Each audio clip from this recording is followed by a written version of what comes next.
Hello, lovely people.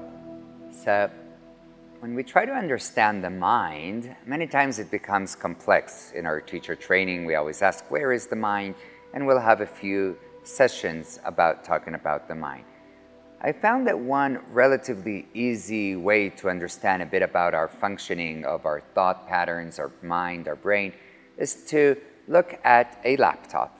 Our laptop has its processor inside, right? It's functioning, processing all the ideas. And this is similar to our brain, right? It processes all our thoughts, all of our ideas, just like the processor inside of your computer, your CPU.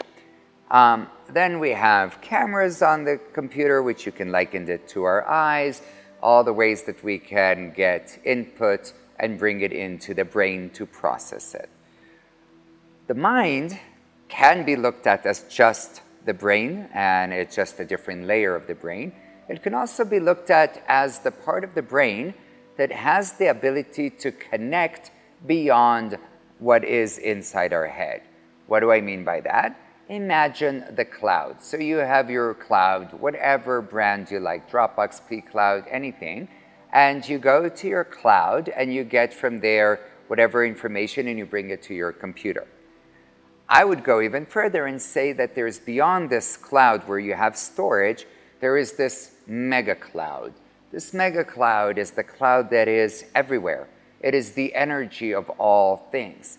And when we stop hindering ourselves, we go a little bit beyond our processing brain, we can open up to ideas, to thoughts, to creativity that is out there in the universal cloud, so to speak.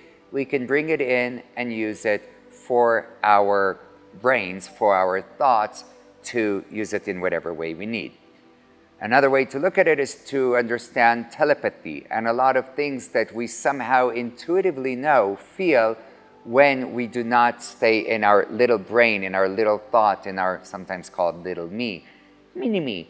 So when we go beyond our mini-me and we can open up, I believe Einstein and other great thinkers have had that ability, they somehow get these visions, these ability to see and understand and know things beyond what they knew, what they studied, right? So when we open up beyond our limited self, when we allow ourselves to tap into the mega cloud, our universal cloud, universal energy, we have the ability to tap into far greater knowledge, ability, and potency than what we would if we would just stay within ourselves. So I invite you, as a little practice, to try, and when you're sitting in meditation, or just even now, to close your eyes and see if you can be in a place where you don't feel your full energy right here in the processor that's heating up, but actually there's a sense of expansion, of openness, right? We call it Brahma.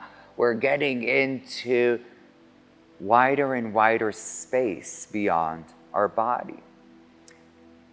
And I'll leave you with that. Because it takes a lot of practice to be able to soften from our mind, soften from our thinking mind, our brain, into expansion of big mind. And so again, I invite you in your further meditations to try and soften and expand to experience a greater sense of self. Thank you so much. Always a pleasure seeing you guys. Namaste.